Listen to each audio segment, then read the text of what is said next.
देखिए एग्ज़ाम करीब आ रहा है तो ऐसे में प्रैक्टिस ही एकमात्र उपाय है जो कि आपका कॉन्फिडेंस बढ़ा सकती है और आपको सिलेक्शन दिला सकती है। तो इसी को सोचते हुए फाइंड द एरर का ये जो सीरीज़ हम चला रहे हैं इसमें टॉप 100 वीडियो होगी और वीडियो आने वाले 2-3 दिन में ही पूरी कर दी जाएगी। मतलब कि रोज़ आपको 8 से 10 क्वेश्चन मिलेंगे बिल्कुल कंसेप्ट के साथ और इसी कंसेप्ट पे आपके एग्ज़ाम में भी क्वेश्चंस आएंगे। फाइंड द एरर जो सेक्शन होता है ग्रामर में, इंग्लिश में, उसका सबसे बड़ा लाभ ये होता है कि इसके अंतर्गत आप पूरा tense, active passive, direct indirect और पूरा पार्ट्स ऑफ स्पीच मतलब कि इंग्लिश का पूरा ग्रामर आप इसमें कवर करते हैं। क्योंकि एक सेंटेंस है तो उसमें टेंस का भी एरर हो सकता है, पार्ट्स ऑफ स्पीच का भी एरर हो सकता है, आर्टिकल का भी एरर हो सकता है या नरेशन का या एक्टिव पैसिव का। तो ये जब आप एरर सॉल्व करते हैं तो आपका सभी चीज़ें दोहराई जाती हैं और साथ ही साथ आपको पूरा पूरा एक्टिव रहना होता है। जितना आपने पढ़ा है साल भर में सब इसमें आपका लग जाता है। तो ये सीरीज़ काफ़ी इंपॉर्टेंट होने वाली है। पहला वीडियो है, बाकी जितनी वीडियोज़ आएंगी आपको देखना है, ठीक है। आइए देखते हैं। पहला क्वेश्चन आपके सामने है और आपको ये समझ के चलना है कि सर ये क्वेश्चन अगर एग्ज़ाम में आ जाएगा तो हम क्या करेंगे। मान लीजिए कि यही क्वेश्चन एग्ज़ाम में आ गया और एग्ज़ाम में लिखा है कि by this time next year Lolima will take her degree. बताइए, इंतज़ार कर रहे हैं आपका कि आपके हिसाब से एरर कहाँ होना चाहिए या कि फिर नहीं एरर है, ये भी हो सकता है। कह रहा है कि इस समय तक लालिमा अगले साल तक अपनी डिग्री जो है कि ले चुकी होगी, नेक्स्ट ईयर तक, ठीक है। तो देखिए जब भी बाय दिस टाइम आए ना, by this time next year, ठीक है। एक चीज़ आपको ध्यान देना है, by this time next year जब भी आए तो ये सिंपल फ्यूचर में नहीं होता है, सिंपल फ्यूचर में नहीं होता है। यहाँ पर क्या होना चाहिए था, विल हैव, ठीक है। लॉलिमा विल हैव, यहाँ पर हैव हो जाएगा परफेक्ट में, चूँकि उसका काम इस वक्त तक खत्म हो चुका होगा, है ना। इस समय तक लालिमा, अगले साल के इस समय तक लालिमा अपनी डिग्री ले चुकी होगी, चुका होगा कौन सा टेंस होता है, फ्यूचर परफेक्ट ना। तो यहाँ पर विल नहीं, सिंपल फ्यूचर नहीं बल्कि विल हैव। उम्मीद है कि समझ पाए होंगे। तो देखिए आपने देखा होगा कि ये जो एरर इसमें था वो कहाँ से एरर था, टेंस से एरर था।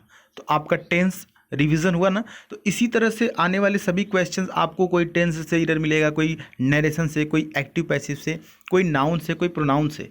तो बने रहिएगा। यहाँ पर ऑप्शन नंबर क्या सही था, बी सही था, है ना। ऑप्शन बी सही होगा। चलिए आगे बढ़ते हैं, अगला क्वेश्चन आपका इंतज़ार कर रहा है। बताइए इसमें क्या एरर हो सकता है। Even if he had been driving more slowly, it will take been quite impossible to avoid the accident.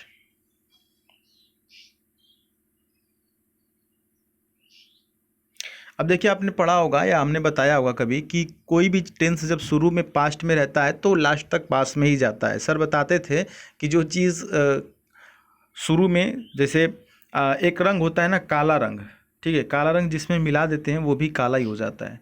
तो पास्ट भी कुछ इसी तरह से, जब पास्ट शुरुआत में रहता है तो बाकी की चीज़ें लगभग पास्ट में ही रहती हैं, ठीक है। तो आप देखिए यहाँ पर इवन इफ़ ही हैड है ना, ये पास्ट में है। तो यहाँ पर विल नहीं बल्कि क्या होगा, वुड हो जाएगा, WOULD। यहाँ पर विल नहीं वुड हो जाएगा। ऑप्शन नंबर बी सही है, ठीक है। चलिए अगले क्वेश्चन की तरफ बढ़ते हैं। When I will 30, most of my friend will be above 35. Be sure.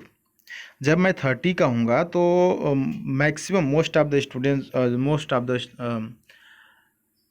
Friends जो है कि क्या हो जाएंगे, वो 35 के हो जाएंगे। अब देखिए ये कंडीशनल सेंटेंस है, ठीक ना।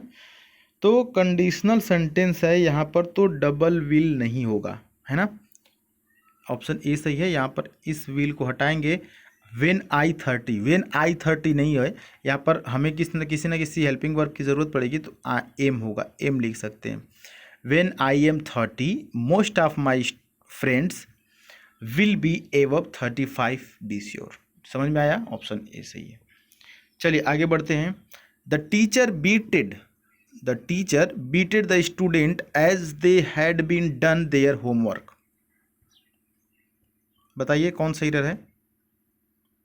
बिल्कुल सीरियस होके चलना है, मजाक नहीं चल रहा है। ये क्वेश्चन आपके एग्जाम में आ सकता है, हूबहू क्वेश्चन आ सकता है।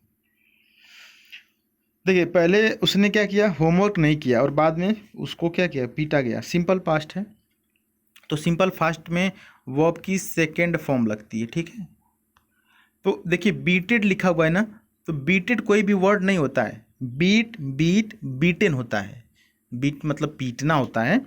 तो first form beat, second form beat और थर्ड फॉर्म बीटेन। तो यहाँ पर सेकेंड फॉर्म लगेगी तो बीट होगा, बीटेड नहीं होगा, ठीक है, बीटेड नहीं होगा। ऑप्शन ए सही। अगला क्वेश्चन बताइएगा, आपके सामने है। All the chief ministers are responsible for the pitiable condition of their states. क्या हो सकता है इधर? यहाँ पर देखिए, जो जब प्लूरल लगाते हैं, प्लूरल लगाने के लिए एस लगाते हैं ना, तो वो मेन वर्ड में लगाते हैं, मेन शब्द में। तो चीफ मेन नहीं है, चीफ मिनिस्टर में मेन क्या है, मिनिस्टर है। तो मिनिस्टर्स यानी कि एस यहाँ पर रहेगा, जबकि चीफ में एस नहीं रहेगा। बात समझेंगे? देखिए यहाँ से जो एस है इसको हटा देंगे, बाकी सेंटेंस सही हो जाएगा। मिनिस्टर्स आर, मेन जो सब्जेक्ट, मेन जो वर्ड्स होता है उसी में एस लगाते हैं। मिनिस्टर्स आर, ऑप्शन ए सही होगा। ठीक उसी प्रकार से ये भी क्वेश्चन है, इसको खुद से बनाने की कोशिश करिए। All of the girls students of the college are advised to sit in the girls common room. क्या होगा यहाँ पर इधर? बताइए फटाफट। वही चीज़ है, स्टूडेंट्स मेन है, गर्ल्स स्टूडेंट्स नहीं, गर्ल्स नहीं रहेगा। ऑल द गर्ल स्टूडेंट्स, यहाँ पर एस इसको हटा देंगे। गर्ल स्टूडेंट्स में मेन स्टूडेंट्स है तो यहाँ पर प्लूरल लगेगा, ठीक है। चलिए आगे बढ़ते हैं। अगला क्वेश्चन बताइए। लिखा हुआ है कि all his sister in laws are extremely beautiful to look at, so the question of selection is very puzzling. क्या सही हो सकता है यहाँ पर? देखिए सिस्टर इन लॉ है ना, तो यहाँ पर जो मेन शब्द है तो इसमें एस है, इसमें एस लगाएंगे। सिस्टर्स इन लॉ इसमें नहीं होगा, ठीक है। समझ में आ रहा है? देखिए प्लूरल बनाना होगा तो मेन जो शब्द है, मेन जो वर्ड है उसमें एस लगाएंगे, सिस्टर में लगाएंगे। लेकिन वही अगर अपॉस्ट्रोफी बनाना होगा तो ला में लगाएंगे। यहाँ पर अपॉस्ट्रोफी बनाना होगा तो अपॉस्ट्रोफी नहीं बनाना है, आगे आ रहा है तो ये प्लूरल बता रहा है तो सिस्टर्स हो जाएगा, यहाँ पर एस लगेगा, यहाँ पर नहीं लगेगा, ठीक है। ऑप्शन ए सही है। ये नाउन से इरर है। आपने देखा शुरुआत कहाँ से हुआ? टेंस से। अब आ गए आप नाउन में। तो ये जो फाइंड द इरर वाला सेक्शन होता है ना, ये क्या करता है, ये आपको सब कुछ दोहराता रहता है। एक ही समय में आपको चारों तरफ दिमाग लगाना होता है, इरर कहीं से भी आ सकता है। नेक्स्ट क्वेश्चन है, लास्ट है, इसको सही करिएगा। You know it well that your success in life depends not on my advice but on somebody else। तो यहाँ पर ऑप्शन सी सही होगा। देखिएगा एक चीज़ याद रखिएगा, चाहे तो लिख सकते हैं, जब somebody रहता है ना, सिर्फ somebody रहता है तो ये सही है, यहीं पर फुल स्टॉप हो जाता तो सेंटेंस सही होता। somebody's ये अपॉस्ट्रोफी एस लगाए कोई दिक्कत नहीं है। लेकिन जब somebody के बाद else भी लिखा होता है तो ये जो अपॉस्ट्रोफी है वो somebody में नहीं बल्कि else में लगता है। क्लियर हो गया? समझ गए?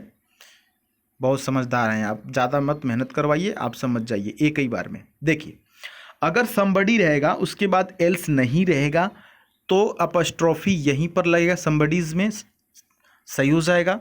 अगर somebody के बाद else लिखा है तो अपॉस्ट्रोफी यहाँ नहीं बल्कि यहाँ होगा। क्लियर? कोई डाउट नहीं होना चाहिए।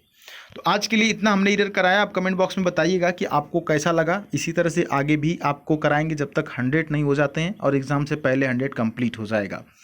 एक बात, दूसरी बात यह है कि आप हमें इंस्टाग्राम पे ज़रूर फॉलो करें। अगर आप इंस्टाग्राम चलाते हैं तो ये हमारी आईडी है द सुधीर पांडे, सर्च करिए, ऐसा ओपन हो गया और उसको ऐसा अकाउंट ओपन होगा और उसको फॉलो कर लीजिएगा। ठीक है, मिलेंगे अगली वीडियो में, तब तक के लिए जय हिंद, वंदे मातरम।